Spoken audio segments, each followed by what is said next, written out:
హైదరాబాద్ లో మరొకసారి ఉగ్రవాద మూలాలు బయటపడ్డాయి. అంతర్జాతీయ ఉగ్రవాద సంస్థ ఐసిస్ కు చెందిన ఉగ్రవాది రిజ్వాన్ అలీని ఢిల్లీ స్పెషల్ సెల్ పోలీసులు ఫరీదాబాద్ సరిహద్దుల్లో ఎన్ఐఏ అరెస్టు చేసింది. న్యాయస్థానం అనుమతితో కస్టడీలోకి తీసుకున్న పోలీసులు విచారణ చేయడంతో సంచలన విషయాలు వెలుగులోకి వచ్చాయి. రిజ్వాన్ అలీ యువతను ఉగ్రవాదం వైపు మళ్లించడంలో దిట్ట. సుమారు ఏడాది కాలంగా పరారీలో ఉన్న ఇతడిపై ఎన్ఐఏ 3 లక్షల రివార్డును ప్రకటించింది. రిజ్వాన్ కేరళతో పాటు హైదరాబాద్ లోనూ తలదాచుకున్నట్లుగా విచారణలో తేలింది. నగరానికి చెందిన ఘోరీతో రిజ్వాన్ నిత్యం సంప్రదింపులు జరిపినట్లుగా వెల్లడైంది. రాష్ట్ర నిఘా విభాగానికి ఈ విషయాన్ని వెల్లడించారు. ఈ విషయాన్ని తెలిసిన వెంటనే హైదరాబాద్ నుంచి ఓ ప్రత్యేక బృందం హుటాహుటిన ఢిల్లీ బయలుదేరి వెళ్లింది.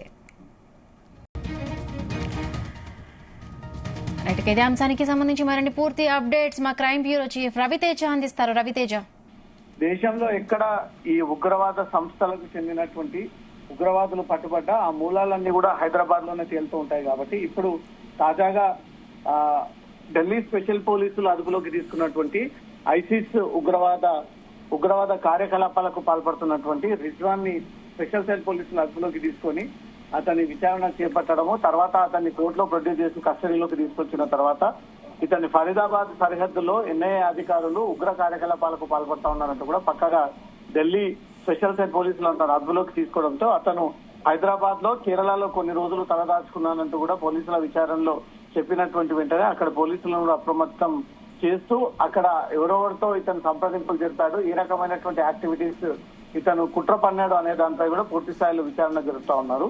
రిజ్వాన్ యువతను ఎక్కువగా ఉగ్రవాదం వైపు మళ్లించడంలో కూడా అతను ఆరితేరి ఉన్నటువంటి వ్యక్తి. సుమారు ఏడాది కాలంగా పరారీలో ఉన్నటువంటి ఈ రిజ్వాన్ పైన ఎన్ఐఏ ఇప్పటికే 3 లక్షల పాటు రివార్డు ప్రకటించింది. కేరళలో హైదరాబాద్ లో తలదూర్చుకున్నట్టు కూడా తన విచారణలో వెల్లడైంది. హైదరాబాద్ కి చెందినటువంటి గోరీ అనే వ్యక్తితో నిత్యం సంప్రదింపులు జరుపుతా ఉంటాను అంటూ కూడా ఆ విషయం పోలీసుల ఇన్వెస్టిగేషన్ లో తనొప్పుకోవడము, పోలీసులు చేపట్టినటువంటి ఇన్వెస్టిగేషన్ లో ఆ ఇన్ఫర్మేషన్ అంతా కూడా బయటికి రావడంతో హైదరాబాద్ కి చెందినటువంటి ఒక టీమ్ కి ఇన్ఫర్మేషన్ ఇవ్వడంతో ఇప్పటికీ వారంతా కూడా ఢిల్లీకి బయలుదేరినట్లుగా సమాచారం అందుతుంది. రిజ్వాన్ అలీ డిగ్రీ పూర్తి చేసి 2015-16 మధ్య ఆన్లైన్ నుంచి ఈ ఉగ్రవాద ప్రేరణ పొంది ఐసిస్ అడిక్ట్ మారి జార్ఖండ్ నుంచి ఢిల్లీ వచ్చి షహీన్ బాగ్ కు చెందినటువంటి షాన్వాస్ తో 2017లో పరిచయం పెంచుకొని అతని ద్వారా రిజ్వాన్ అలీ ఉగ్ర కార్యకలాపాలు ప్రారంభిస్తా ఉన్నాడు అన్నట్టుగా కూడా ఇన్వెస్టిగేషన్ లో బయటకు వచ్చింది. ఉత్తరప్రదేశ్, ఉత్తరాఖండ్, జార్ఖండ్, మహారాష్ట్ర ఐసిస్ మాడ్యూల్ విస్తరణతో పాటు నిధుల సేకరణకు పనిచేశాడన్నట్టుగా కూడా పోలీసుల ఇన్ఫర్మేషన్ సేకరించడం జరిగింది. పెద్ద సంఖ్యలో యువతను ఆన్లైన్ ద్వారా ఆకర్షించి ఉగ్రవాదం వైపు మళ్లించినట్టుగా కూడా పోలీసులు ఈ విషయాన్ని గుర్తించడం జరిగింది.